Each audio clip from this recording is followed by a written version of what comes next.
Welcome back to Copperhead Customs, and today we are back on this, our 1955 blown Desoto.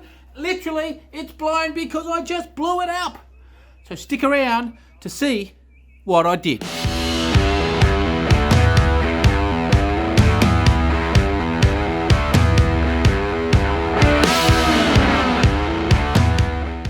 Like I said, welcome back, and if you are one of them newbies joining us for the first time, this, as I stated, is our 1955 Desoto 2-door Fireflight Sportsman. It's a pretty beautiful car, and over here in Australia it's one of, as far as I know, only 4 that are in the country.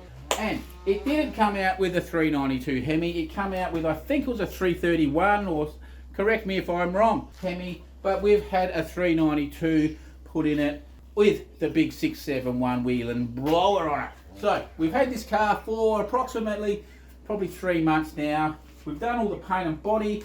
Now, we didn't do this back to bare metal. This was a saviour paint job, as in it was covered in stickers that looked terrible, and it was a pretty ratty paint job. And we peeled the stickers off, it peeled the paint, so we ended up doing all this airbrushing, fake patina, and all this beautiful looking clear coat with a ton of pearls in it. It changes colour. I'll put a picture up of it out in the sun.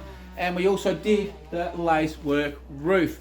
Then we went through the mechanicals and got it running pretty good, because it was running a bit like a turd. So now that it runs good and is looking pretty good, we've just been out enjoying it, driving it at least 2 to 3 times a week, taking it on big day trips every weekend as well, and taking it to the odd car show. So today we were tinkering on it with some electrical gremlins that it's got in it, being an old car, and eventually down the track we will have to wire it. But we weren't planning on doing any videos on this for a while. We were back on our hot rod builds, but this has just happened to me today, so we have to fix it. So there's a bit of a recap for those who are new, to catch up of where the car is and what it is and what's going on with it.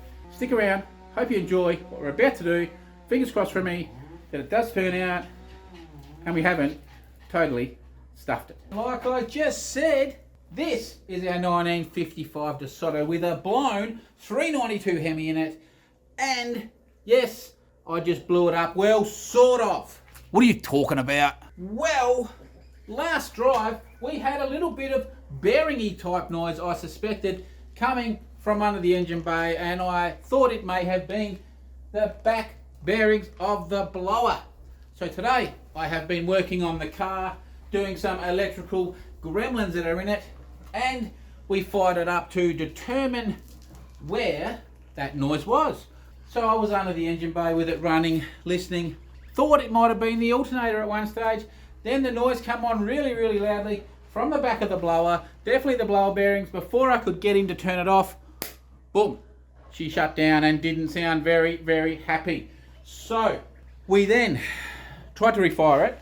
It didn't want to start, didn't sound good, didn't continue doing that. I came and disconnected the belt off of the blower and turned it by hand, and I can turn, even right now, I can turn the blower, but I can hear something jingling around in there, and I'm sure it's not meant to do that. I suspect maybe it is one of the ball bearings out of the bearing. Maybe, is what I'm thinking. So fingers crossed it hasn't sent one down the motor. Now, I did crank the motor over with no blower belt on, and the car did not want to fire, and it let off a big backfire through the exhaust at one point. Now, what are we doing? We've quickly pulled the bonnet off, as you can see, and we're about to just start, should I say, to tear it apart. And, well, I've never seen this on one of these, so this will be fun. So what we're going to do is tear it apart. Hopefully it's not too much damage in there, and we can give it a quick rebuild with some new bearings and so forth, new gaskets. Fingers crossed, with a big fingers crossed, that there is no damage to the internals of the motor, because that would be not very cool. And while we're in doing all this, well, we're going to neaten all this dodgy stuff that someone's done in here up as well. So we've taken the alternator bolt off For a start, the bolt is about 3 inches too long, packed with about 30 washers. So we will get the correct bolt there. The bottom one has a nut in between the bracket and the alternator to space it correctly. So we will address something with that. Now, this here, can you see that? Yep, there's a bit of quality. So that's like just completely wrong. That's a countersunk Allen key head bolt there. So we'll be looking at addressing that bolt. So we're going to need some new hardware, yeah? Now on here we've got Allen key type and hexes, so we're going to have a look at some of this stuff. Also, the belt has been running to the front of this pulley and just a couple of mil off the front of the bottom pulley. So we're going to address the bracketry. I think if we move the idler bracket back a tiny bit, this is the one over here that has the little rib on it, that will then push pressure on the belt to pull the belt back and get it running a bit truer on these. We're also probably going to look at maybe we'll change the teeth on one of our pulleys to change the PSIs. So when we do that, we'll go through all that of the ratios of what it is now, whether it's underdriven, whether it's even or overdriven, and what PSI we can kind of think it's putting out now as opposed to later. Also, while we're here, we're going to the fuel pressure regulator bracket was just temporary. We'll make a new one of them, make that all nice, settle that up. We may look at fixing the hoses, and this accelerator bracket I do not like at all, so we will address that. So while we're under here, we'll clean a lot of this stuff up that's a bit agricultural, should we say. So this is going to take a little bit of time. I'm not ordering any parts until we've got into here to make sure we get the correct pieces. So our first step, like I've said, will be that we will start tearing it down. So what we want to do is we want to basically block off we've disconnected the battery. We're going to block off the fuel line. We'll get the carbies off. We'll get the linkages, all of this stuff off, and we'll just slowly start methodically tearing all this apart. The brackets, the pulley brackets, all of these brackets have to come off. We'll get the blower off, and then we'll have a little look-ski inside there. Now, I don't really want to turn this too much in case we lose that, but I don't know if you can hear this with every man and their dog doing gardening here, but when I turn that back and forward, I can hear something in there that when I stop turning it, keeps rolling, like a little bearing on a skate ramp, say. So once we get a bit of movement in it and stop, it goes like this. So I'm fingers crossed that's the only one that's let go, and there's not one down in the motor, but we'll cross that bridge when we come to it. For now, let's just tear it apart. Cross your fingers for me, and we'll see that it's just this that's let go and not that in there. We might as well stop talking, because I know you're sick of it already, and let's get into it. First things first, this is actually like a brake hose clamp, but it works fine on the fuel. So we're just going to grab our main fuel line in. We're just going to clamp it up right up near the top there, and it's just a precaution so we don't have fuel going everywhere, because we're basically going to disconnect this whole system, because this bracket was a temporary little bracket we did, and even the hosing, I think we go down a size here at one point, go back up and all this. So we're going to do all that, and I don't know who picked it. Did anyone pick it? Well, you should have, because I just clamped on the vacuum line, not the fuel line. So if you can see these here, these are actually vacuum lines, and we clamped the vacuum line. Haha, who was watching? So we will now clamp the fuel line just past the filter, and who was watching and paying attention? Probably none of yous. Oakley dokley. So we've just got the carbies and fuel lines, etc. off. Now, as you can see here, there's a little mesh thing in underneath there, and as you can see, this is pretty ganky looking. So it's probably good we'll do this any rate. We'll not only neaten a lot of this rubbish up, but we'll get all that, what is that, newbie I think it says there, we'll get all this cleaned. And as you can see, we did have some leaks in the carbies. Okay, we've just called back in now. I just want to show you, I'm not overly excited with a fair bit of the way this is done, but you know, who knows, maybe it was sort of rushed together or something. Like, this is kind of the stuff you do, you know, at racing, in the when something breaks in the heat race, but then you fix it, but it hasn't been fixed. So anyway, this is our aluminium bracket that is on the blower for the alternator. And yeah, well, then we've got this bracket now. Like one, we've got a dodgy countersunk bolt, wrong bolt there. But two, they haven't put the other bolt in there. Like we could really drill and have 2 bolts on that. You should. But really this should probably be all one piece. If you look at, because this bracket is bolted onto this bracket and sticks out there, they didn't stick a nut in there to get the spacing correct. Surely that can, I don't know, I'm just not real impressed with it. And then at the back here we've got, I'll just put you in sideways there, you've got, I don't know, 4 washers, 5 washers, and then an inch of thread because the bolts are wrong size. So we've got to address this. I don't know, I'm really not quite sure what I'm going to do, because where this pulley is works, yes, so that means that that there has to stay there. So yeah, I don't know, I just don't like that. I don't really like that as our spacer. Really it needs to be on the same plane. This does. We'll have a look at that if that's metal. If not, I'll try to make one. I've probably got some of them around. We'll try to make that a bit, we'll make something, hey, we'll try to fix that up. But there's been a bit of that. Where's our other piece? I think it's in the back here. We'll go over, look in the boot where I've been just shoving some of the parts. And if we look at our tensioner for our blower, if we look at all the spacers, they're all looking like there's 2 there, and then that one, the back's got 2, and that one's got 2, and it's just, I don't know. Obviously we're going to make them all out of one. You know, you just got to cut them in the right spot, guys. Yeah, I just wanted to bring you in and show you a bit of this agricultural stuff that I was saying about that I want to address, because, you know, while we're doing this rebuilding of this blower, then we might as well fix all this sort of stuff up and have it, you know. It's supposed to be different if it's a car that we don't care about, or we're moving, or thing it's going to be, it's my car and I'm keeping it, then I think we'll just neaten all that stuff up. So the same with the fuel pressure reg. Now I did the fuel pressure reg because one, it was to get us going. See, that's what I'm wondering, is a few of these things, are they just to get it going and then they've just never got readdressed. So we're going to address them all, hopefully. So obviously it's pitch black, hopefully the light is not stupid, but as you can see, it's all pulled off. They're quite heavy, hey. Anyway, we've gone over here and we've pulled the front off, and that's obviously filled with oil, which I didn't think about, so we had a big mess. And we're taking this back section off. I'm just going to do some research before I get too carried away and break something. And it says Newbie, so maybe that's the brand, is Newbie, not a Wheelan. Anyway, just there is a tiny bit of damage on one. It's the whole, it's on each blade of that pulley, so, or gear, or whatever you want to call it. So don't know. Oakley dokie, it is the next day. It's late afternoon as we've been out today because it's the boss's birthday, and as you can see we've got a little bit torn down. So we've got the front cover here off, which is, it got exposed our gears, and this is full of oil. Yes, we know that now.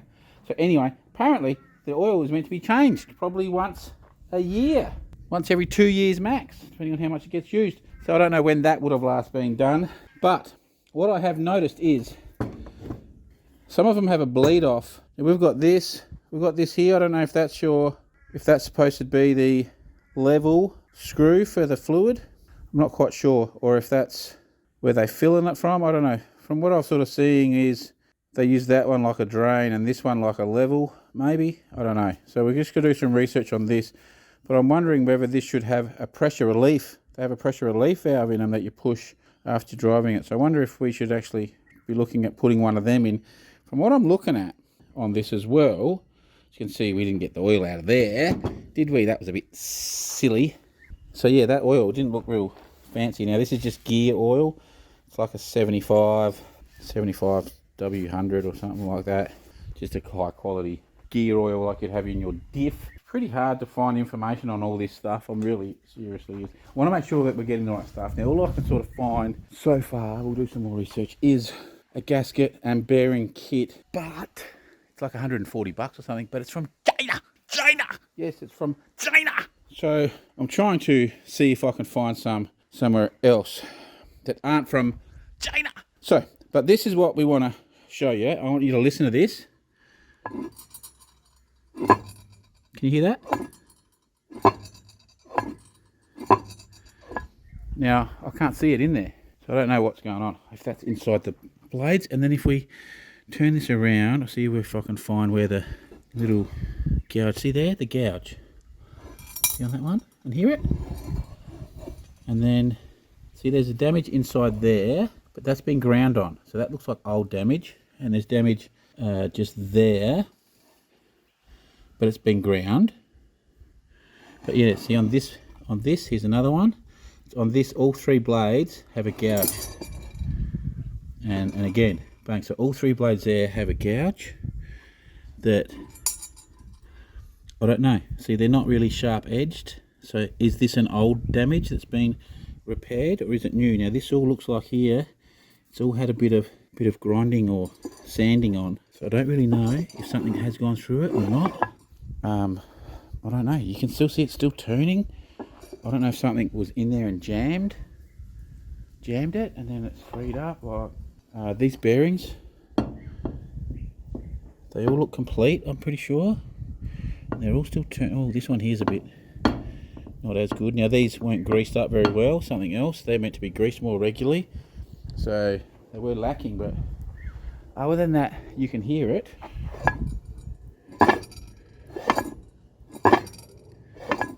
I don't know what's going on. I really don't know what's going on. So now the plan is we're going to undo all this, and we've got to undo these nuts. There's one in there, and then we'll have to get rid of all the washers, put the nut back on, I think, and then we go get, well, you meant to have a proper puller. I'm thinking maybe a harmonic balance puller might do it, and we're probably going to have to put it off and on one side or the other, because I think these kind of have to come off together. So we'll probably have to bolt it on here, pull it, bottom here, pull it, and do that, I think, to get these 2 cogs off. Then we can look at, yeah, I don't know. I'm a bit at a loss of what's going on here, of why that thing's rattling around in there and what's happened. I really don't know. What we're also going to do is we're going to pull the plugs and the leads off. We're going to take the rocker covers off, and then we're going to either hand crank or just turn the motor over and make sure all of our valves are opening and closing properly. And we get to have a little bit of a look at the internals. It was very strange what went on yesterday. So as you can see, everything's apart. It's all pretty easy. We didn't even need the bearing pullers. We undid them. We undid this. Give that a tap. It came off. We undid our nuts, and then we just worked on them, and they just came off, the 2 cogs, without anything, just by hand. We actually pushed this one straight back out, and that one we actually had to just we put the bolt back in and gave it a little tap with a hammer. Bang, that one slid out. I can't see anything wrong. The bearings are all turning. They all seem fine. Nothing's making any noise. I have no idea. Now there's no gaskets on any of this, front and back. So is it worth us even buying them? We can make gaskets and we can use RTV. So I think we'll just use some RTV to do it really nicely. For that, we won't even bother with the gaskets for that, I don't think. I think our top gasket was good. Our bottom gasket still looks okay. And we'll have a look at these. You know, they seem fine. We'll maybe just put a little thin smear of RTV in it. We've got to do some work on this one. We've got 2 broken bolts when we get to that. I can't see anything wrong at all with any of this, other than it's not greased up properly. Oh, this one does have a gasket here. That one does have a gasket. This one doesn't. But this is the only thing I can see. Now, there's something inside there. It makes no sense because there's no open ports anywhere. So I don't know what it is. I don't know if it's one of these roll pin type things. So do some research. Maybe one of them has broken off in there or something. That's all I can think. That's all I can think of that's going on, is maybe one of the pins is broken. I don't know. I've got no idea what's going on here, guys. What I did just do though was counted our bottom pulley. So our bottom pulley is a 37 tooth. 37 tooth. And our top pulley is a 35 tooth. Anyway, I'm going to go look at the charts and see what 37 bottom, 35 top means. What do we want? We want bigger on the bottom, smaller on the top. Is that right? Let's do some research. I'll come back and let you know what I think PSI that combo should be making, what I think we should maybe adjust it to, and hopefully we have some sort of an idea of what to do with that stupid thing tomorrow. Don't like this when something goes wrong and you can't work out what it is. We can put bearings in that and all that and all your gaskets, but if we can't find the problem, it's very scary. Is that the issue? Oakley dokley. Well, we've just pulled all the blower apart. It's been a while. It's actually been a few weeks because we have been getting everything organised. But we pulled all the blower apart. It's all in pieces and I couldn't find anything wrong with it at all. Got me thinking about what the car did and what happened. So just to run through it all, had this bad noise. in the back, thought it was the blower, was running, had it under here, went and listened, got really, really bad, and then the motor just stopped, okay? So I thought the blower had nipped up or something, so I took the blower belt off and tried to start it, and it wouldn't fire, and then it went bang, like it let a big shotgun out the exhaust, and I didn't even actually think. I just went, it must have just doesn't want to start without the blower spinning. So I didn't think much of it. We pulled the blower off, like you've seen, and we've said we'll fix all these other things, and we'll rebuild the blower. Well, we got it all torn apart, and I couldn't find anything wrong with it at all. Like, it was perfect, other than probably needs some new grease and oil put through it. And so then I started thinking about what went on, and then I went, the fact that it backfired meant probably the timing's wrong or something. So I come over and hand cranked the motor with the distributor cap off to make sure the rotor button was turning, and it was, because it's very hard to see. And I went, so I went to put the cap back on. I couldn't put the cap back on anymore because it was fouling on the inlet manifold. It didn't make sense, which meant that the actual distributor had moved, hence why I couldn't get the cap in the right spot. So then we hand cranked again, and we watched this turn around like this inside the block. So if you look here at the end here, you should be able to see that that is all twisted and has a few issues, a bit of a gouge in there as well. And if we come and look at this, we can get a bit of a turn, and then it feels horrid, and then here it will be clunked, and this is freed up. See, when I pulled this out, this didn't spin at all, and there we go, it's locking itself up again, bang. It sounds, it's horrid. And that's free compared to what it was. It was completely stuck before. So, yes. Quality part, this one. It has no brand markings on it at all. I have no idea what it is, what brand it is, or anything. But it's basically rubbish. So we've had to go and buy, took a little bit of research to work out what we should get, and what we ended up with is the MSD unit. Now, if this is an MSD 83891, it is the Pro billet distributor for the 392. Now, with the HEMIs, they don't have the little cog down the bottom there, they just have the blade, okay? So this is mechanical advance, and it also can be set up for vacuum advance, or you can do what we're going to do and get rid of both of them and have it locked up. So talking with the engine builder who works at the place we got this from, he was agreeing that we should run it locked. And the issue we've got now is we have a crane cams ignition module, can't remember what it is, but anyway, and we have a crane cams coil, and because what we want is we want to get a boost timing retard controller. Yeah, so basically you can set it at 1, 2 or 3 and it will pull timing out as the boost increases. So it will pull 1 degree of timing per pound of boost, or you click it to 2, it will pull 2 degrees out per pound of boost, etc. So crane cams do one for the ignition that I have in there, but guess what? It's been discontinued. Yay, I can't find any. So if anyone in America knows what I want, knows the part, I think it's called a TRC2 or something, but it's for the crane cams ignition. You'll know what I'm talking about. If you know where there is one, sing out to me. But at this stage, we're going to have to buy a whole new ignition, MSD ignition, with the MSD controller. I think it's another $1,000, and a new coil. So it'll be a new coil, the timing controller, and the MSD unit just for it. It's a 6, I'm not sure, it's especially for this. So at any rate, we've done lots of stuff. So we've got no boost gauge, so we're actually going to put a boost gauge in. That's what we're about to do next, is install a boost gauge. We've also got to, we've got to source a tacho as well. We need to put a tacho in so we know what's going on. But we need a boost gauge so we know what boost we've got. We've actually got a new pulley, smaller pulley on the top. So we're probably going to have to get a new belt. Should be able to pick that up tomorrow. So we're going to actually we're going to turn it up a little bit. So we've also got to then because this, as you can see, is male ends. Our distributor cap was female ends. So we have to cut all the leads ends off, and then we have to put new lead ends on.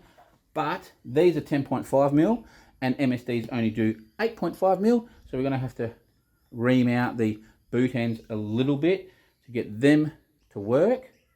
And I don't know if you knew, but there's no difference between a 10.5 mil lead and an 8.5 mil lead. The inside is the exact same, it's just more insulation. So there's something for you. So we've got stacks of stuff to do. We've still got to put all the blower back together, grease, clean, new oil, that.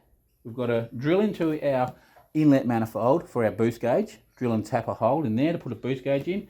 We've got a bung we need to, they've just put some gay little gauge in, we need to get rid of that, and in the inlet manifold in the base, it's a temperature gauge they've put, we need to bung that up because we don't like that. We're going to change those fuel lines, we want to change where we mounted the fuel pressure reg, we've got to put the new dizzy in, redo the leads, there were some bolts that were a bit crappy we want to change around. There's stacks of stuff to do. So, oh, and we've got to put a speedo in it, and oh man, there's so much. Anyway, enough talk. Let's get into some serious action. Oakley dokley. So this is what we have done. Now, theoretically, we should be taking this manifold off to do what we're about to do. So the boost gauge, which is a boost and vacuum, okay, it will read vacuum and then it will read boost, has to be underneath the blower. So it needs to be into here. Now the modern, a newer one of these will have a provision in it for a boost gauge. Now what it is, it's a 1/8 NPT fitting that we've got to put into it. But as you can see, there's just nowhere where it could go. So basically into one of these, you know what I mean? I think the newer ones sometimes have one in here. So what we are going to do is we are going to try to cheat. Yes, so what we've done is we've shoved a rag down in this one. We've shoved a rag in there like really deep, okay? And then we're going to sit this here with the vacuum going while we do it. And then we're going to drill our hole in and fingers crossed we get no swarf go down. So yeah, we're going to put it in here is what I'm thinking of doing. We're going to drill it in there. It's an 8.5 millimeter drill bit. We've got a brand spanker and we've got a brand new tap. $55 for those two. Absolutely, whatever. I've probably got one in the toolbox, but I didn't want to risk not having one. I thought I'd get a nice new one. So the plan is we've got a rag shoved down there, like I've said. We're going to have the vacuum running while we do it. And remembering that no metal's going in until we break through. Okay, it's only going to be when we break through that there's a chance of anything going in. And we've got a rag there to stop it going into the motor, and we've got the vacuum trying to suck it out, and then when we finish it, we'll actually vacuum it again, and then we'll carefully pull the rag out. And we actually purchased a inspection camera as well. So before we reassemble anything, we're going to send the inspection camera down. We're going to pull all the leads, all the spark plugs out, send the inspection camera inside on the top of the pistons. We're going to go down where the distributor goes and look right down into that and check that nothing has been damaged internally, because wouldn't that suck? Because there is a chance, there is a slight chance now, especially on the oil pump. So the distributor goes into that oil pump, and you've seen how bent up and twisted that was. Well, that goes into like a little blade on the oil pump. So we just need to make sure that that hasn't splayed out or something stupid. Yeah, so this is what we're going to do.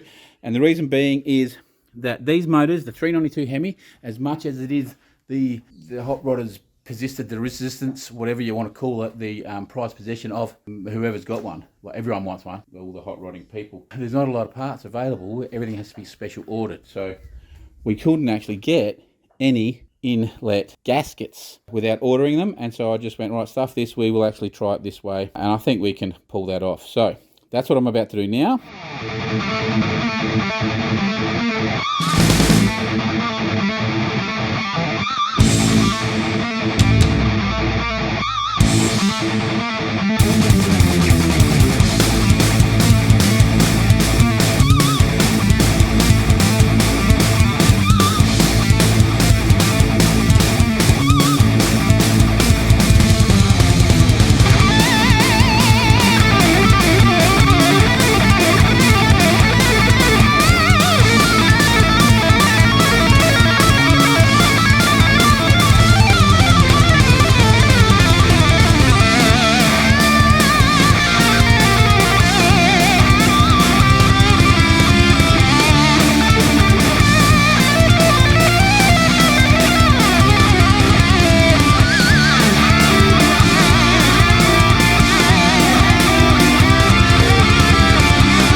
Oakley dokley. So we've done a little bit this morning.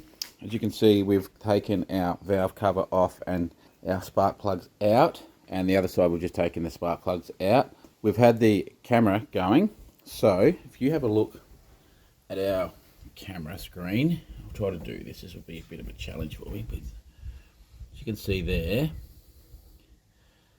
where are we? That's where our dizzy goes in. So you can see there our cog, yeah, and then our other cog just off the side there. So that's all well and good. Now, we've had the camera down in these as well. We're at the top right now, but that's the top of this piston. It looks a bit dirty there, but it's actually not. Now, in this one though, there was a tiny bit of damage. I don't know if you'd say damage, but it looked to me like the a valve had hit. The piston had hit the valve, is what it looked to me, but there we go. That's not metal, that's just oil. It's pretty hard to see in here, but anyway, I've had it all down there. Now these back ones though are they're a bit different looking. So the front ones just sort of looked fairly clean, but these back ones have kind of this weird stuff on there. But anyway, it all looks okay in there now. We've had it all in, and the only issue was, like I said, in that front one, there was looked like a couple of bits of metal shavings in there. I took the magnet in and I got them out, but it wasn't. They were just like a little bit of like a dust, like 2 or 3 little specks of metal dust that looked like so. Oh, but there was definitely a mark on the piston from the valve. Now, when that's happened, it's obviously happened recently, and why I don't know. If it's happened when that distributor's locked and spun around and it's detonated at the wrong or something, I can't quite work that out. When we've come to the front here, so there's nowhere to actually put a tool on, but see where we've just got like an oil filter remover, and I had it at the front of the pulley, sort of like that. And when I first hand cranked it over, it sounded a bit, I don't know, a bit grindy nearly, like it didn't. I was like, what? But at that point I was a bit stressed with what I'd found, and it was quite hard to turn over. And then I actually moved the belt further back that way, and then it was nice and free and easy to turn, and there was no noises. So whether it was just the way I was doing it, I actually maybe had a bit of pressure on something, or don't quite know, or there was something, a little speck of metal somewhere in there, and we just ground it up. I don't know, but looked at everything. I've had the camera inside all of the cylinders and moved it all around, all different angles, and stuffed around and had it in there. You know, I've spent like probably an hour doing it, and there was a couple of little specks in that first one where I did see a tiniest, and it's just the tiniest little bit. There's no damage to the piston. It's just, you can see it's a little bit shiny there where it looks like something had just touched it. So it's not like indented or gouged or nothing like that. The bores are all perfect. There's no scraping on any of the bores or anything. Now we have hand cranked it all. All the valves are opening and closing properly. So there's nothing that's bent. The valve isn't bent. So if someone can tell me why that piston would touch that valve, if the valve's not bent and the valve's working properly. Can someone explain that to me? Because I can't quite work out why the piston and valve would touch at all. Help me with that. Can that happen if the timing's completely out? So could that have happened when the distributor locked up and it spun in there and the timing threw out like really badly? Could that, until it like cut, could that have caused those two things to happen? I don't know. Was that grindy? Was that little grindy? Was it something in there? Or was it just me putting, the way I was trying to crank it? I don't know. But now it's turning over really nicely. A little bit confused at the moment. I actually got a bit upset because I'm like, man, we're going to have to pull this sucker out and give it a rebuild. It's not really what I wanted to do. So anyway, where are we at now? So we're happy with that. I think what we want to do is we're going to hand crank this over now. And pretty sure this is our number 1. So we're going to get that on the compression stroke, line our marks up with top dead center, and get that on the compression stroke, and we can stick a camera in and all that to confirm. But we've got it at top dead center. We'll leave it that there. Then I think what we'll do is we'll come over to our distributor. We'll unbox this and we'll get this all, the lockup happened into it. So we've got to disconnect the vacuum advance and the mechanical advances. Then we can basically sit that back in to its location where it's going to be, with us pointing at lock number 1, and that will get us pretty close to where we want to be. Then we can look at, we've got to change that bottom pulley over. We're going to change that around. We're going to put the old top pulley on the bottom. So what we had is we had a 37 tooth bottom and a 35 tooth top. So what we're going to do is we're going to put the 35 on the bottom, and we've got a 30 tooth top. Yeah, so we had a 2 tooth difference before. Now we're going to have a 5 tooth difference. So it will create quite a bit. So like I said, I think it takes it from about 4 or 5% overdriven to, I think the 35 takes it to around 14-15% overdriven. So we can get a 36 off my mate as well, and we've got the 37. So the 36 takes it to about 20%, and the 37 on the bottom, which is what's on there now, with the 30 on the top, takes it to about 24% overdriven, which is a bit too much. So yeah, we're going to just go with the baby step first with the 35 bottom, 30 top. As you can see, yesterday we put our little boost gauge thing in there. Now, I don't know if I explained you that, but that worked pretty well. With our rag shoved in and our vacuum going, it was actually working pretty good. I don't think we got one speck dropped down, so that was pretty good. And we come around this side, we did, and we swapped out that stupid gauge and just put a straight up bung in.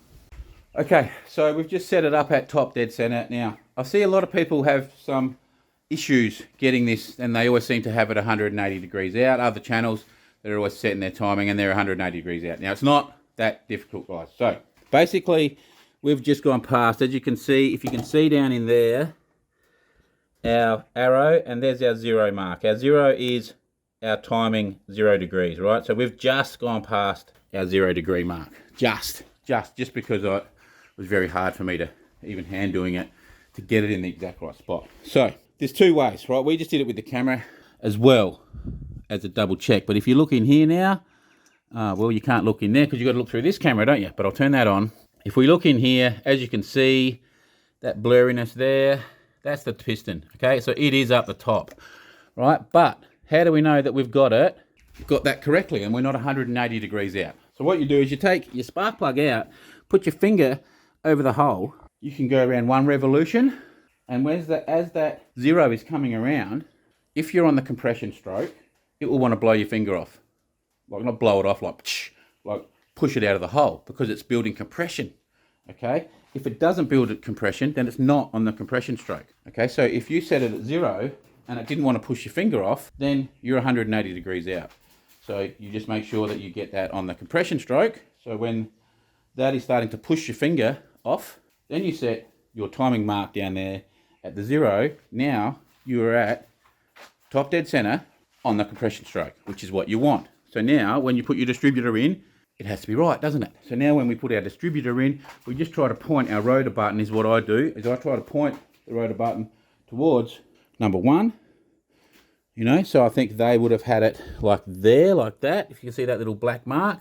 So that's sort of where they had it. So it was sort of pointing this way, which is what, it's just a, you can have that pointing whichever way you want. You do whatever you want with that. It's just a bit of a common rule that you'd normally try to point the cap towards number 1, and then you set your timing, your plug leads in your firing order from there. So just thought I'd quickly explain that, because I see even some of the bigger channels doing this and they're always 180 degrees out, and it's not that hard to work it out, guys. So now that's set. It's basically just past top dead center, but it's close enough for us to set.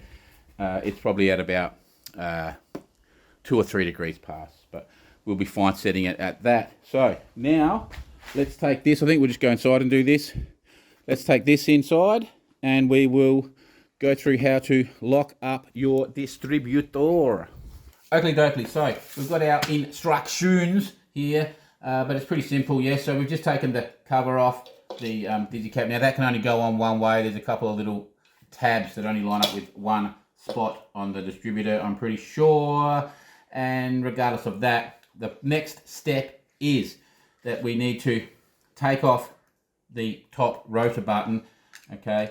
And then once we've got that off, so that's just a couple of Phillips head screws, yes, pretty simple. And once we've got that off, we then undo they call it the centrifugal advance, which is basically your mechanical advance done with the springs and the magnets. Now, if you don't do this, you've got to work out timing curves and all this other malarkey. So we need to take all of this off, and by how we do that is on the bottom here, we have this little nut, okay?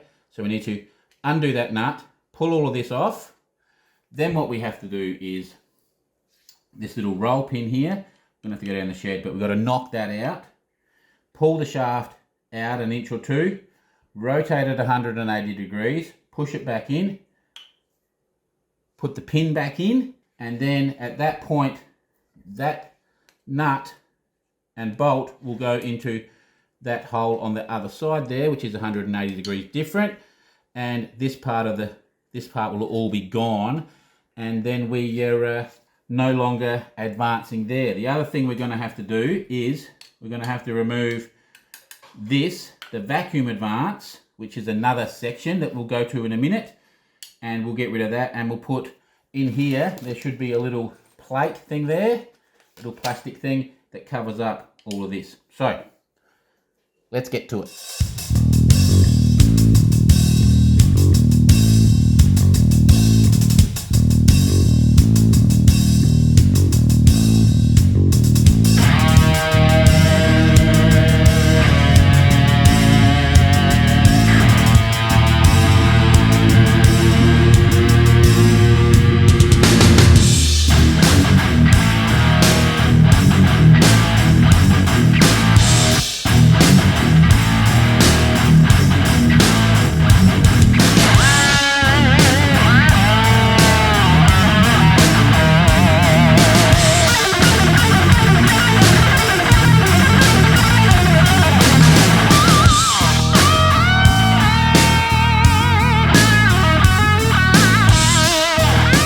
So you just seen that, hey, pretty easy, but a bit fiddly when you got fat little fingers. So that little nut in there had to come off, and you pull all the mechanical mechanism off. Knock the roll pin out, push the shaft up, rotate it 180 degrees, and push it back into the hole supplied once you've removed all that, and then put the nut back on, slide this back up, and put your roll pin back in. Now with the vacuum advance, you see those two little Allen key screws there? You had to undo both of them, and then gently pry this magnetic little base up. You've got to undo the little snap ring that's in there, then gently pry this up, boom, slide the mechanism out, put the black plastic one in, put the two screws in, push all this back down with the washers, and then put the snap ring back on. Pretty simple, but very fiddly when you got fat little fingers. So anyway, then put your cap back on. The cap can only go one way. It's all pretty easy stuff, like I said, but a bit fiddly. Now, so that's the distributor, completely locked now. Mechanically advanced locked and vacuum advanced locked. So you only, not many of you will need to do that. Mainly like we used to do it in our race cars, but if you're like a blown motor or something, then that's the way to go. So then you don't have to worry about timing curves or advancing timing or all this. Boom, set, forget. So all we'll do now is later on we'll get the other ignition box that will have our boost timing retard. Yeah, so what that will do, like I've said earlier, is as it builds more boost, it will start pulling timing out of it, depending on where we have the dial set to. That way, when we're into it so what the point of that, if you want to know the point of that is that, so you've got your timing in it, yeah? So if you just putting around and just going, pretty easy, it's still snappy and really good, yeah? But then when you get into it and you're building mega boost, you can't have that huge timing, you know what I mean? Because you'll blow the heads off or blow the blower off. So you need to pull some timing out. So that's why we do that, because if you have all that timing pulled out of it, down low, it will be a dog, boo, You know, so you want it so that because it's not advancing. See, this is the thing. So with a normal car, you have it set at idle, and as you start to build power, you will build timing. Your timing will come in like pretty 25 degrees on a curve, however the curve is. It normally comes, a fair bit of it comes in pretty early. So if we pull all the timing out so we don't blow the head off, when we're at like only a little bit of boost happening, we don't have enough timing in it. Okay, so that's what it is. It's so that we got timing early on when we need it, and then as we start building the mega boost, right, where we're going to have too much timing then, and we're going to implode it, then we can ramp it back out. So where it has the different degrees you could pull out is what you could do is basically you could have more initial timing as per se, as in more timing in it all the time when it's locked up, and then pull it out harder. Does that make sense? So say like 28 degrees, and we might want to only pull 1 pound, 1 degree per pound, yeah? But say we wanted to put 32 degrees in it, then maybe we need to pull 2 degrees out per PSI, yeah? So that when we're up at 10 pound of boost, we don't have too much timing in. I hope that makes sense. But anyway, like I said, a lot of you won't need to be doing any of this, but if you do, it's not hard, just fiddly when you got fat little fingers. All right, so we've got that in now. So now what we'll do is we'll take this back, and we need to line up. We're sort of pretty much set of our cog, where our cog goes, because I don't really think you can adjust it with the... So here we go. With a Chevy, you have a blade like this on the bottom, but you also have a cog that joins in onto your camshaft. Now the Hemis don't have that. The Hemis just have the blade. So with the Chev, for argument's sake, you can actually put a screwdriver in and move the blade of your oil pump. So this blade will connect to the oil pump, yes? So you can move the blade of your oil pump without changing any of the arrest. So you can actually set this point. You could point that at the back of the car. You could point it at 6 or 2. You could point it wherever you want on a Chev. Now I think you'll find on this we're pretty much set of where it will go. I don't really know if we can get much, but we basically want it to go in sort of like that with the little rotor there pointing towards number 1. Now when we do that, we'll put our cap on, and what we'll do is we will then put just a little mark on our cap with number 1, and we're set. We will have our timing base, not our timing set, but we could then actually go further and set timing later, but yeah, we'll basically be set good enough to start. But what we could do if we wanted to is we could crank the motor over with our spark plugs wires connected here, and we could actually put our timing light on our spark plug wires, and we could get it we could do a rough timing like a bit closer just by cranking it over. You know, we could check it that we're somewhere in the ballpark, but we should be good enough at that point that we can fire it up, and we'll only have a little bit of timing in it. If anything, it'll sort of be around the 0 mark, and we can just go and just tweak it a bit, and boom, fingers crossed, it all works. Hey, but we are a long way away from that. We still got carbies to rebuild and blowers to rebuild and new bolts to put in and stack. So let's shut up and let's get back to doing some work. Okay, so we're making some progress, but as usual with some of these jobs, it's 1 step forward and 5 steps back. So we have the distributor in, pointing at number 1. If you have a quick look, yes, boom. So that is around the money there. The cap lines up there, boom.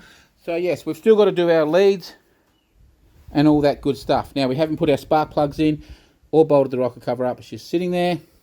We do have our little boost gauge bung in, so that's done. The blower, as you can see, has been totally rebuilt. We just got to put oil in it, but it is all good. It is fairly tight, but apparently they are meant to be, as you can see. It's pretty tight. If I got my other hand, I can't put a lot of strength on because of my dodgy elbows. But if you look at what we did on the back there, as you can see those little silvery bits, we actually hit all them with the flap disc to make them look a bit different. And we're going to run the flap disc along here and peel the powder coat off of those 3 fins, get them back to aluminium. I think that will look nice. We've gone and given all our inlet manifold, water pump, all our bill of aluminium, we've given it a little tiny scrub with the Scotchy and some brake clean to make it all look a lot neater up here. We had some wiring that was running around doing stupid shit that we've just ran nice and neat through the middle. Just little dressy things. There was a stupid temp gauge put in there that was just sitting here. We pissed that off and just put a bung in it. Just little things that really annoy me. I just don't know. We've just gone and got a heap of weird bolts, so we'll probably have to get some more, but just some random bolts that were all just way wrong bolts and too long and wrong, all that crap. So we've gone and got a few of them to start neatening some of that up. I think we want to look at maybe this accelerator bracket needed replacing. So we're just slowly moving forward. It's taking a hell of a lot of time because I'm just going through very slowly. So I didn't show the blower getting put together. It's very simple stuff, guys. It's not rocket science. We didn't put new bearings or anything in. All we did was re-grease everything and clean. We cleared everything a really spotless clean with brake clean and a bit of inox here and there, and we just wiped everything out and scrubbed it all. You use Permaseal, the aviation type for here and here gasket. This is actually a gasket that comes with it. The bottom gasket was still fine. On the back, we use RTV on them, and that's basically it. We've just got to put oil in it, and that's done. Now, we've run into a dilemma with our pulleys. Our original pulley has been oversized for some reason, and our bushing that goes in there is the same, and the new pulley is smaller diameter. So this is a 35 tooth, this is a 30 tooth. So we're just going to set it back up with a 35, but what we will do down the track is we'll get this machined down, and then we'll get a little spacer done so that it can work in this or in this. Okay, so but we don't have a lathe, otherwise I could do it. It's a 5-second job, but I don't have the lathe. So yeah, we'll do that so that we could put it back to standard. And we've got some couple of belts here as well. So hopefully when we do head to this, one of those will suit. That's a big shout out to Mark at SEQ Auto Parts in Bow Desert, local guys. So if you're ever after anything, go and see them. They're really, really helpful, and they actually know what they're talking about, which, you know, that doesn't happen when you go to these other joints that just want your rego number. So he's just handed this to me, and the belts and all of that, and like they were off of one of his cars, and he said, make sure it's all going to work, get it all sorted, then we'll worry about the money side of things later, which, hey, who does stuff like that nowadays? Not many people. So shout out to them. Like I said, go see them. So we are still plodding along. We've still got the leads to make, we've got the plugs to put in, and we basically got this to bolt up and start bolting all of the assemblies on here.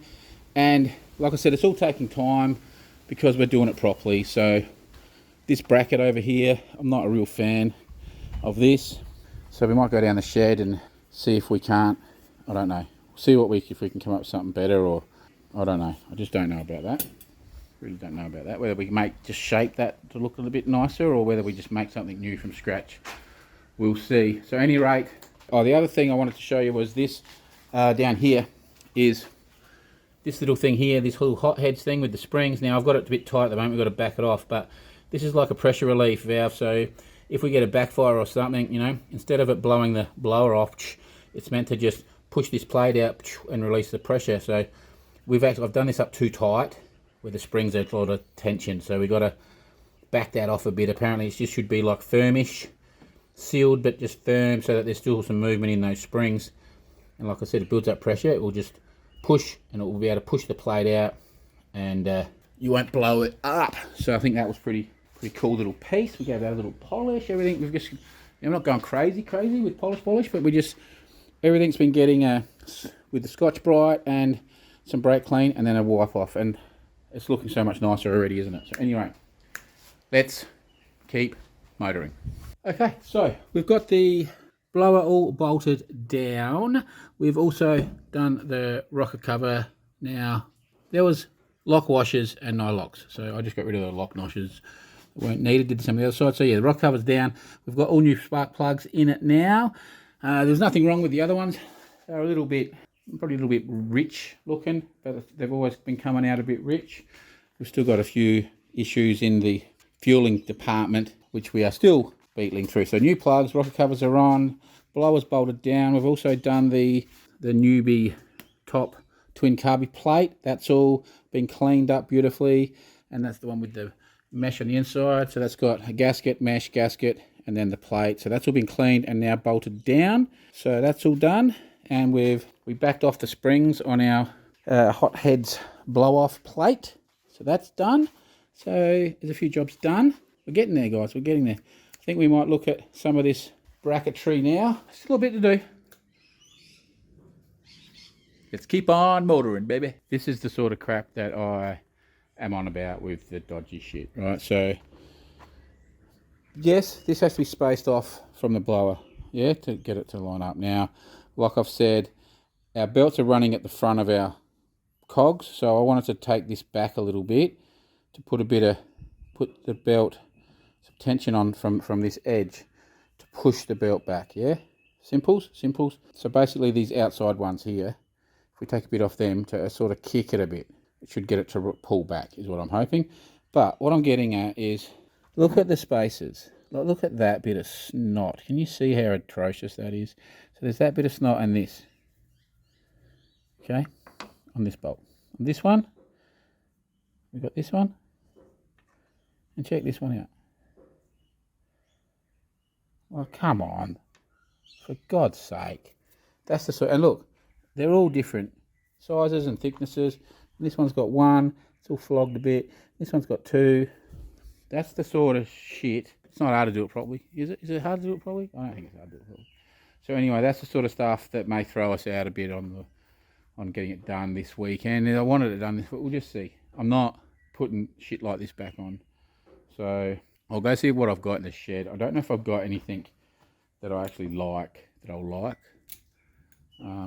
We've probably got some, we'll see what we got. We might have some mild steel bushes, but these are aluminium. We might have to go to the metal shop in the morning tomorrow and get a little bit of rod, you know. It's not hard, guys. Like, go get half a metre of rod, 10, 20, whatever it costs. What does it cost? Not much. And you can make a heap of them up. If you're not that good on the grinder, cut them slightly long and file them back. Like, anyway, and buy half a metre. Buy half a metre. You'll have, like, you could stuff them up 30 times and still have enough to make them. Okay, so we've got the blower, pulley, adjuster, tensioner, all cleaned up and ready, and we've put some inox on. It's all nice and beautiful, and here's all its bolts. But we, like I've said, we want to go and get some new material to make new spaces up for that. So there's that bit done.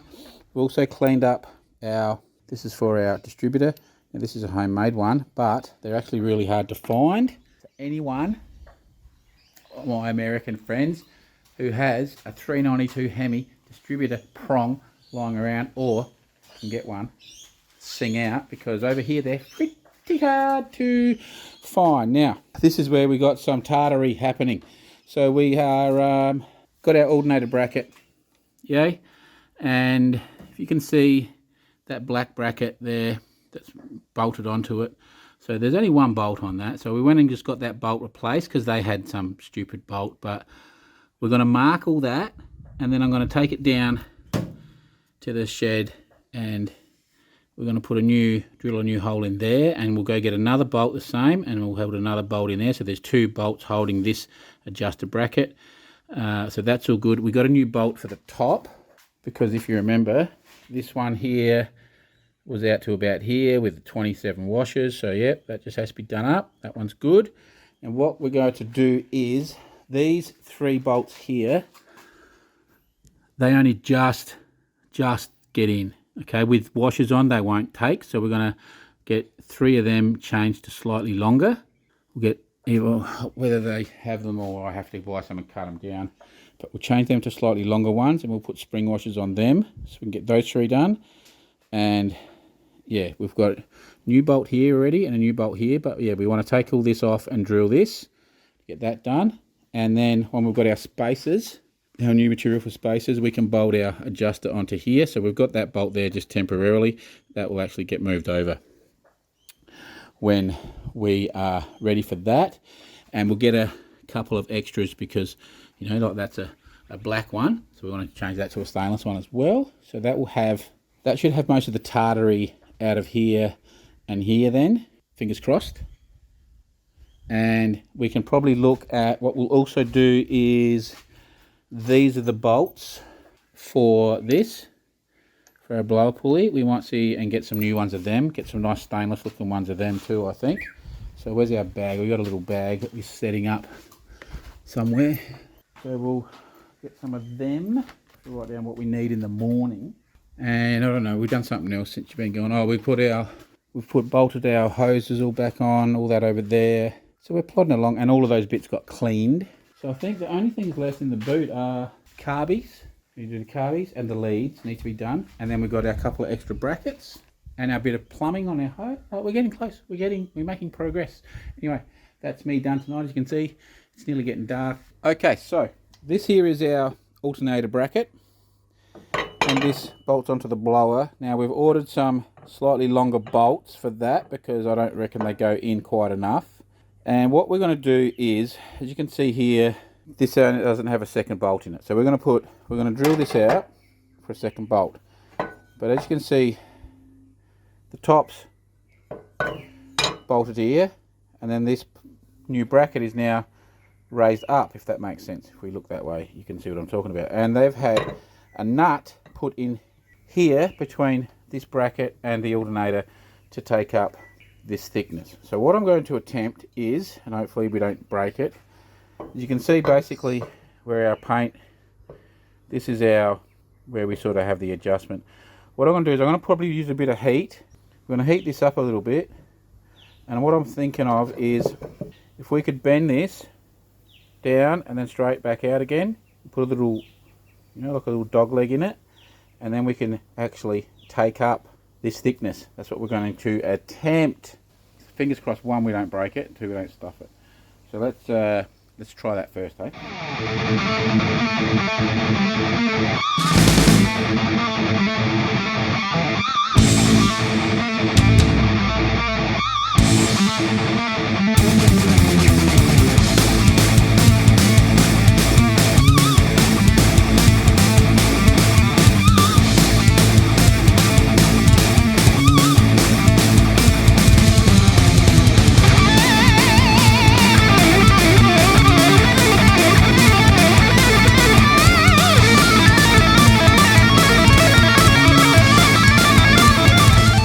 Okay, done. Hey, not hard, was it? Like, seriously, how long? How long? Like 10 minutes? 15 minutes, I don't know. Like the paint was only just dry when I was trying to draw it out. That's how quick it was. And if we look down here, we can look on that edge on there. We've got our bend pretty much perfect. As you can see, it's all touching along there, and then that's all touching. So we've got that little bend on the money, and now we don't have some dodgy stupid nut in there. It looks heaps better. 2 bolts means it's heaps stronger. There's no movement and this from flap around now. It's just better, hey? It's just way better. And like seriously, like I said, 10 minutes maybe. Like by the time you found the right size nut to fit in there, you could have made that, bent that bracket like that. Like, guys, I know sometimes you have to do something dodgy to get it, just to get it working, but then go and fix it. Like, for God's sake, you know, this is a big dollar car with a big dollar motor in it, and there's some absolute abortions. Now, I think down the track, what I'll do is I'll buy a piece of alley plate, something serious, and I think I'll make this all out of one. So we'll actually have this coming around like this. Might have a bit more beef on the bottom maybe, and we'll put the slot in and all this, and we'll make it all out of one plate. It bolts on and looks even nicer, but that will be down the track, see? So that will be our revision. Like, this is our dodgy attempt, as per se. You know what I mean? We can go put this back on and put the alternator back on for good. And then our next step will be, I've bought some alley tube, pipe, whatever you want to call it, to make our new spacers. So how we're going to do that is, I'll just quickly explain, is what I'm going to do is I'm going to make our little spacer block, and then I'm going to put a washer either side. Now I'm going to probably start with 2 washers on one side and 1 on the other, and have them, the 2 washers in the hidden area. You know what I mean? Like right up on the bracket, so you can't see them. And that way, if we need a bit more tension, you know, we want to pull it in a bit more, we can just pull one of those 2 washers out and crank it in. And then the other washer, I want to wash it either side, just because I think it's better for the bush, our little alley bush. I think it would be nicer to have a washer on there for it. And yeah, that way if we are, and those little washers are probably what, 1.5 mil, 2 mil or something, they can be our little adjusters, if that makes some sense. Yeah, so we want to keep one on each side, but we're going to make it so that we have 2 on one side, and we've got a 2 mil adjustment straight off the bat, and should all be good, I think. Then if we need it, we can trim more. So I got half. So what we got was, we got the pipe. We got 1/2 meter of the pipe, so we can make multiple spaces. We've got a new piece to make a new accelerator bracket, and we got 2 pieces to make the new fuel pressure reg bracket. So I'm not quite sure which way I want to go with it. It was like $11 for all of it. Like, you know, guys, it was probably $3 for the bit of pipe to make proper spaces instead of this. You know what I mean? We're talking $11 and a couple of bolts, or probably $11 in bolts. So we're talking $20 to fix all this tartary up. Just freaking do it properly the first time. Anyway, enough whinging. I'll go put this on, and we'll start on those brackets. Okay, so we've just made our accelerator bracket. So here was our existing one, you know, quite ugly with this, I don't know, understand, I actually didn't understand that. But, and this is what we did. So we just did plain old curved corners instead of what all this highfalutin crap was here, you know, which actually just made it look mess. That like, I don't know if they were trying to make it look cool, but it just made it look like a mess, that did. And we just rounded all the corners off and did all our pattern nice, all our holes nice, all that. And we did 2 holes there, and the 2 screws, two springs go in there, easy peasy. And then we just got the grinder thing, you know, our little sander, and we sanded in a little bit of a pattern. So easy peasy, yeah. We've done it on all 4 sides, a bit of pattern, just to make it look a bit neater. So we will now put that on. I think that looks a lot neater than that other bit of rubbish did. It was just basically this. I think that was them trying to be artsy. That just didn't work. And then this cutout here made it look like a bit of scrap. So, you know, now what we're going to do is we're going to do our fuel pressure reg, which remember was a temp bracket that we did, which is on this side of the motor. Now we had it bolted into this bolt here. I'll grab it and show you exactly how that was. So that was, let me pull that off of there. That was sitting there like that. Get it together, Watson, like that. There we go. So yeah, it was an ugly little bracket that it was a temp thing that we did. So we've got a couple of different scenarios. I bought 2 pieces. I bought a right angle piece, so it could actually sit like this, or I got a flat piece, so it could basically sit like that. So we could even have that, we could spin this, so it could mount that side too if we wanted. I'll have a quick suss of that with the hoses and just see, we can always get some more hose if we don't like the way it's done. Let's just have a quick little fiddle to see how I think it will look neat, because it's not just where that's mounted that's got to look neat, it's got also, the hoses have got to look right, okay? So, give us a minute.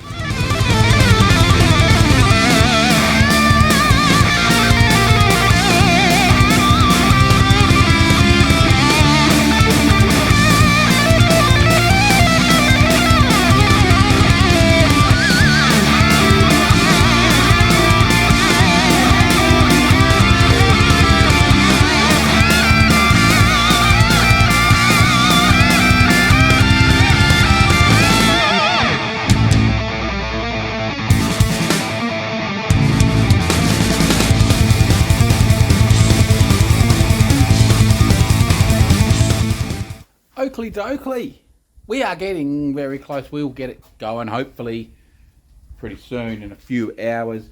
We've got lots and lots done, so we'll just quickly run through what we have done. So here's our accelerator bracket. That's what we ended up making, just very similar to what was on there, but just a lot neater. And we put the pattern on it, and we got our dual carby springs, something it didn't have previously. We've got our alternator done, and our alternator bracket, you can see down in there, I know you're a bit sideways, but we actually has a bend in it, like a little step back, twin bolted.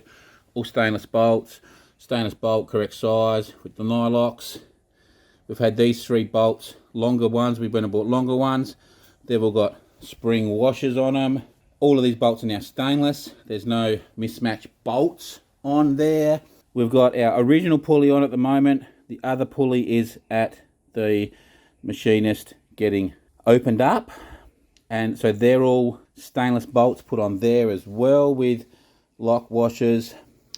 We've put new bushings done there. So we've cut all new bushings, and we've put, here we want to wash it either side. So we'll see how that runs. We may make another set of bushings slightly smaller again.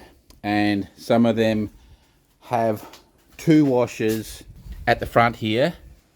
Down the bottom, I think you'll find 2 washers here, 1 here. That way we've got a 2mm change straight off the bat. So like I said, all stainless hardware in now. We've filled our front gears up of our pulley, and we've bought this pressure relief valve. It's a little push-in thing there. And every now and then you hit it with that. Here's our fuel pressure reg bracket we did. So that's where we mounted that on the back there, the same as the other side. So that's all nice and neat. Again, just a standard plate. We put the screws in from this side so it looks neat. We put the pattern on it. Now we've got our fuel line running up here to the filter, so I think that looks neat. And then we've run the other line is our vacuum from down at our brakes that comes up to here, and they will sit up on the carbies like that. So that all got modified because, yeah, we cut basically 2 inches out of this to keep that all straight. I don't know why, but there, that's all nice and neat now like that. Now with our fuel lines, we've changed them. So it's all new fuel lines on it now. And we've changed our setup here. So we have one that's going to run around to that carby like that. And then this one, we've teed at the right spot there. And then that will run through there like that and onto that carby. So they've all been done. Lost a clamp somewhere along the lines. It's flicked off somewhere. We'll have to look for that. We actually changed one of these bolts because it wasn't grabbing real good. So all our bolts are all good. We've done our leads, have all had the ends changed, and I'm not really happy with the lead. I'd like the leads red. I think it will suit the car way better. So we're going to get some new leads eventually. We'll get red ones, and then we'll make them to the perfect length.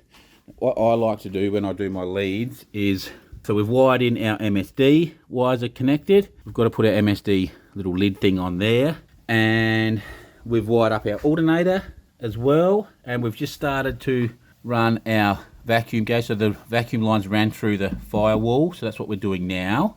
We're doing the vacuum gauge and the tacho we're about to do.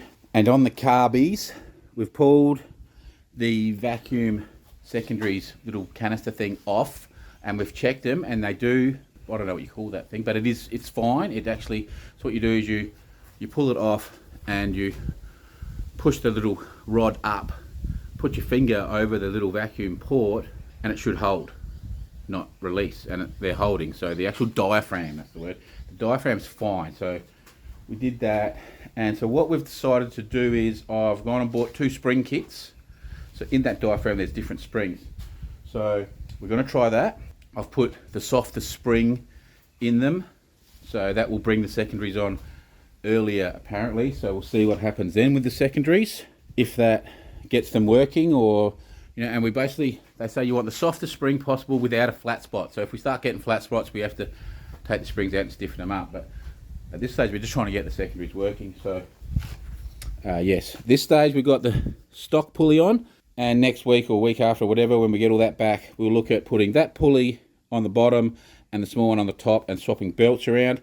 The other belt we have, this is a 630 tooth belt. The other belt we have is a 600, so hopefully that's the right size. It should be fine.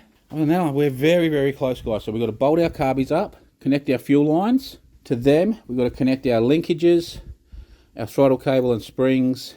I think that's pretty much everything under here kind of done. We've got to connect our vacuum gauge, mount that, and we've got to mount our tacho.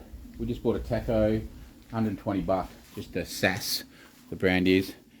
We might replace this for an autometer later, but it's got a shift light. It's a 3 3/4 inch. We'll probably get a big monster autometer one down the track, but we'll do that on the next go around, on the next revision. So we'll get that, I think we might mount it on the column. We'll have a suss of that. So we're going to wire that up, And at that point, I think at that point we are ready to, we're going to crank it without the fuel hooked up. Just have it cranking over. And I'm going to put the timing light on. Just have a suss of where we've got our timing. We should be able to tweak our timing at that point so that, you know, we're you know, 10 degrees or something, or 15 degrees, we'll just have in it on cranking, which will get us into a good spot to just fire it up. Okay, we'll pretty much nip that down at that point, get it fired, get the fuel primed up, fire it up, and at that point, we'll warm it up a little bit. Hopefully it's running. We'll warm it up, no noises, everything's sweet. Then we will come in, tweak our timing till we're happy, and then probably go do some, make sure we've got nothing, and you know, we'll do all our, make sure there's nothing leaking and all of that. Then we'll move all the cars and we'll take it up and down the street a few times, see where we're at with the timing and the fuel side, and make sure we're all sort of around the mark. And we may have to do a few tweaks here and there on it. And then, fingers crossed, everything's working good like it should. Then we will probably put the bonnet on and we should be done. Give it a wash and maybe we might be able to take it out tomorrow. So that is the plan of attack. I think that's all we sort of have done. Like, we've just methodically gone through everything. As you can see, everything's been cleaned and shined and all of that. It's looking all nice. Everything's neat, you know. No mess, but yeah, I'm not a real fan of the way the leads are going and the fact they're blue. That there is just got to be pulled back through. It's nothing, but everything's like kind of neat now, a lot neater. You know, something that's more, you know, open the bonnet you're pretty proud of. Like all the bolts the same. Like people wouldn't even notice it really. Like, but it's just people would notice that it had a dodgy bolt in it maybe, but they're not going to notice much has happened in here because it looks how it's meant to look. Yeah. So anyway, with all that said, I've got to go and put my work clothes on. Okay, we've got good news, we've got bad news. Good news is we've done everything. Carbies are on, everything. We actually sprung a leak from the rear bowl, but I had a gasket down in the shed, so we redid that. Yes, we've put our boost gauge and our tacho in, so that's all good. We haven't wired in our speedo as yet. As you can see, we haven't put the bonnet on. The reason being is, why? Well, so we cranked it over with no fuel hooked up, and we set it at about 10 or so degrees and just nipped it up. Just set it with just cranking it. So when you do that, you just get like a flash. So we set it at about 10 degrees, tighten that up a bit.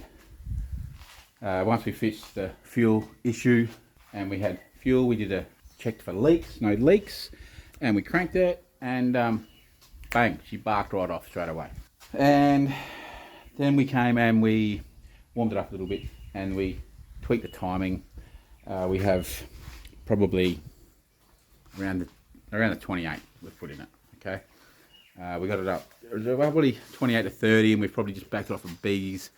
So yeah, I'd have to actually measure up exactly what was in it. We'll go back to the video where we did that, see what those marks meant, but it's around 26, 28 is what we got into it. And it is running motor wise, all of that. The boost gauge is working, the tacho's working, everything's working. It is so snappy, so responsive, everything. It is really good. Had a bit of excess oil kicking around, burnt all that off, but the blower is making a bit of a noise. Now, when we rebuilt the blower, when I did some research, the gears have a notch in them, so they can only go in on one spot on the spline of the vanes. You know, the two, we'll call them vanes. So the gears can only go in one spot, and my research told me that you set both of the vane, you know, the notches at 3 o'clock on each vane, and that's where you put your gears in. Now, when we pulled this all apart, you could grab this pulley and spin it, and it would spin like you could, and it would basically keep spinning, which I have also been told that was too loose. Probably the fact that there was hardly any grease in the bearings. So when we rebuilt it, and it's tight, but it sort of seemed to be okay. Like you could turn it, and then it would have this one spot where it would sort of tighten a bit on us, and then it would be okay, and I wasn't really thinking much of it. So there's two things I've done. One thing was that I tightened everything on the front, as in where the gears go on. I tightened all that up before I'd actually put the rear plate on that locates the rear bearings. So that's one thing I did. The other thing I did was I set both of the vanes with the notches pointing that way. We've got this knockety noise and it's not going away. Everything's working, it's just got this bit of a rattly noise in it, and it's definitely in the blower. So we've got two things it could be. Is one, the fact that I tightened, so I basically tightened the front of the vanes, you know, they're in the bearings, and I've put the gears on, so they go through this plate in the bearings, then I've put the gears on and tightened them up, okay? Then I've gone to the back, put the back plate on with the bearings. And when I did that, I noticed that the two vanes were slightly in, and I sort of had to splay them out to get them in the bearings, yeah? So that could be one thing about that, not that I did that up. Whereas I maybe should have had that on, you know, had both plates on so they were all in the bearings and then did it up. So that's one issue. The other issue could be that even though we've set them with both notches this way, we don't know if that's how it was set up originally. Do you know what I'm saying? Maybe it wasn't set up like that, and that's why we've got this tight spot. Maybe it's the tight spot is that the two of the vanes as they come in together are sort of nearly touching, or you know, they're touching, or they're just getting tight, or I don't know, something. So there's two things it could be. So basically what we're going to have to do is, there's two choices. We could just send it and hope that it gets better. But these things, as basic as they are worth so freaking much money. So what we're going to do is we're going to have to pull everything apart again. Not today because everything's stinking hot. So tomorrow we're going to come in, we're going to have to pull the belt off, pull the alternator off, pull the adjuster off, pull all the fuel lines and the carby and the brackets, all off. All of that off. Pull everything off, out of the way. We're going to have to come in, we're going to have to drain the oil out of the front of the blower. We're going to have to pull the front off. We're going to have to take this base plate off. The reason we've got to take everything off is, one, we cannot undo those cogs on the front unless we have something in there, jammed in there, because you jam a rag into the two vanes. You've got to throw a rag in there to free all that up to undo those bolts. So we've got to have all this pulled apart so that we can shove a rag in there to undo those cogs. So we're going to undo those two cogs and then we'll redo them up and see if that makes any difference. I doubt it. Well, hopefully we could just grab it from the front without bolting all this on and see if we can get any movement and get rid of that notchy spot. The next option is we're going to have to pull them out, the vanes, pull them out, and maybe I'm going to have to go through the footage, but I don't think there's footage. I don't think there's any footage that I've got of me doing that. We'll see if I can see anything where it's half pulled apart, where I can see maybe how they were, to see that if maybe it was set up without those two marks pointing. You know, maybe it was set up with one mark in, maybe with both marks in, or maybe it was set up, maybe they didn't even set it up with those marks. I don't know. So we'll see, and we might have to just pull it out, rotate it over a blade and put it back in and see if we can get it to spin in there freer. Okay, so yeah, it's worth me stuffing around for the day to make sure that we don't destroy this thing. But on the positive, got to stay positive. We've got to pull a little part negative. Positive is it's sounding snappy and crisp, and it sounds really good, and we've got it back. It sounds better than it did before. It sounds really, really snappy. So I don't know if that's to do with our spring in here, something in here, or just the fact that we've got this on. I don't know what it is, but it is sounding good. So, and our belt, as you can see, our belt is running perfect. So yeah, that little tweak we did there. So basically what we did was we made this whole setup is half a mil shorter when it had two washers there. And on these three, we only put one washer in. So both of these are 2 mil shorter than that they were. And that little tweak, as you can see, we're running on that edge, has got it running back on there and back on there. Absolutely perfect. So we've nailed that as well. So all that said, we will have to cool down before I can touch it. Looks like we'll be doing some more.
we have solved the problem. So as you can see, it is turning beautifully now.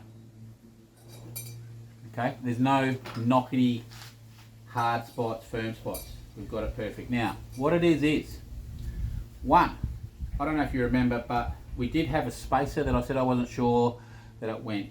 And on the bench, I had it set up that it went behind this cog. But I thought, no, that can't be right. It must go in front of this cog. Because I looked at this cog and it has this little weird spacer in it type thing that's part of the cog. And I thought there's no way that spacer can go there. There'll only be this much cog on the spline. This cog's slightly different. It doesn't have that little chamfery section. So you need that spacer. So what we were doing is we were pushing this back a little bit too much. How did I get to that? Well, I was tapping the covers around because apparently you set your feeler gauges in and you just tap the covers around and it just ever so slightly centers the veins, should we call them, in a better spot. And what was happening was I could actually see it was like here where it was getting tight on me on one vein, on one blade of one vein. So I was tapping that around to try to free it up and I was just having no success. When I pulled the cover off of here, I seen there's a little bit of metal in the oil, not metal, you know, just like metallics, saying that our gears were having some issues. Now when I looked at the faces of our gears, this gear was back further than this gear. So I tried to actually move it all forward, no success. Pulled the gears off, that's when I noticed this difference. So I've now put that spacer on behind this gear, done it all up, everything's perfect straight away. And we just sort of had it all really nice. Put the rear cover, did the rear cover on and it tightened up a little bit on us. So we just gave that loose, back them off, gave that one little tappy tap tap. And as you can see now, it is beautiful, beautiful, beautiful. So we are now in reassembly stage. So at this point, this has two bolts in it that's tight. That has been done up tight. So now what we're at the point of is putting our oil cover type 1 back on with our snout. Now there is a marking on this cog here, which we're going to set up straight up and down. And there is a little grind mark on the other piece that goes into this. So we'll just line them up. Whether they're meant to or not, I don't know, but obviously take this on board if you want to pull one of these down, is mark everything in the exact positions that it's in, okay? I would suggest that's what you do because it looks like it's all slightly has to be reorientated now, and if you're building from scratch then there's some pretty in-depth YouTube videos out there on dialing them all in and adjusting them and shimming them and measuring and all this malarkey, right? Now we probably haven't really had to do that because ours was, we didn't change nothing, we didn't even put new bearings in, we just oiled it up. So yeah, it was just a simple stuff up on my behalf, which was giving us our noise yesterday. So I'm actually going to do a couple more little dress things quickly down in the shed. Then when I get back up here, we'll put the front cover on, do it all up, put new oil in it again, and continue re-bolting the pulleys and the alternator and the brackets at the back and the carbies, etc. And then I think we should be good to go for a drive this RV just up and down the street, and then I'll have to get a mate around to help me put the bonnet on, adjust that, and job's done for this week. And then next week when our pulley comes back, our 30-tooth top pulley, we will swap them around and see how we go. But at this point, last night I reckon I put about, I'll do some measuring, but I don't even think I've got 28 degrees in it. I'm probably only got about 20 degrees in it at the moment, whereas I might leave it at that for the time being. We'll see how perky it is when we drive it.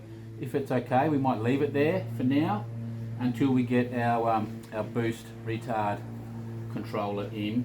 And when we get that in, we might turn it up a bit more, but we'll have a look. I'll try to work out exactly what I've got in it.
I think we may be done. I think we are done. I think we've got it all back together.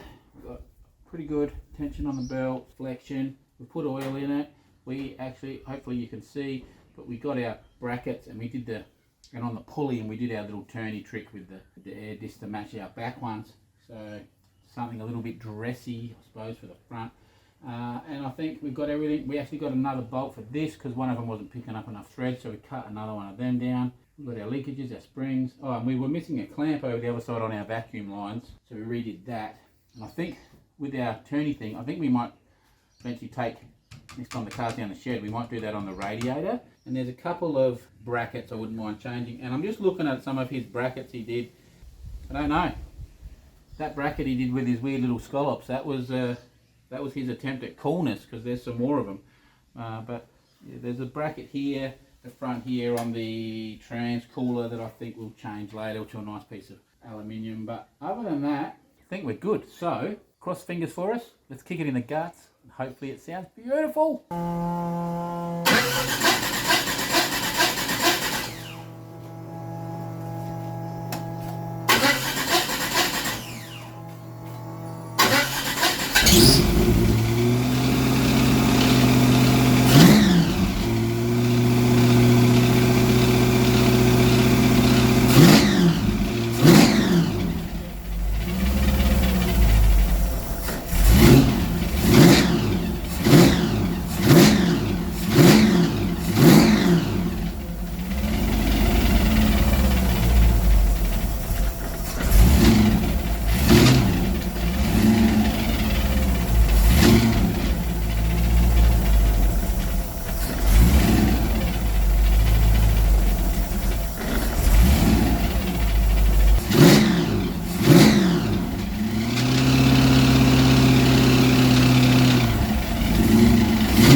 It's actually running really good, and the boost gauge, well, I don't know, we might have fixed those secondaries. We'll put a paperclip trick on it later, but I think we might have nailed it. But we're getting about 6 pound of boost, I reckon, at about 4,500 revs, so it's not too bad, I think. So whether we want to scribble it up a little bit more, we'll see, but we are getting some boost, so good thing, I suspect. So at any rate, we'll just go around the block and take it home. But it's so far so good.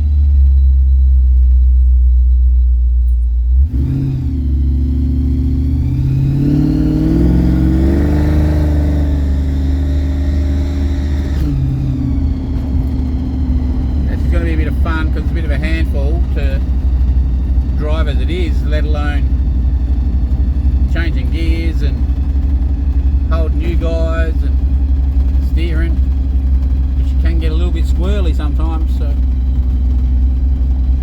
we'll see how we go. I probably won't lay into it properly, you know, into it a real lot, but give it a little bit of a blap up the hill around the corner here.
this one we just got to wash it and we go and drive it. So I'm pretty chuffed, eh? We've got it running really nice. The only thing we may do, like I said, is we may look at changing that pulley. We'll give it some more boost, but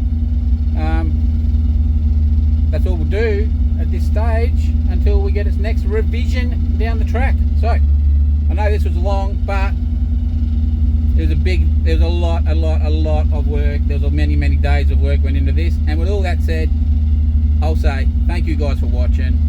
Next week we're back on one of the 2 hot rods, and I'll see you guys then. Swagger down the street with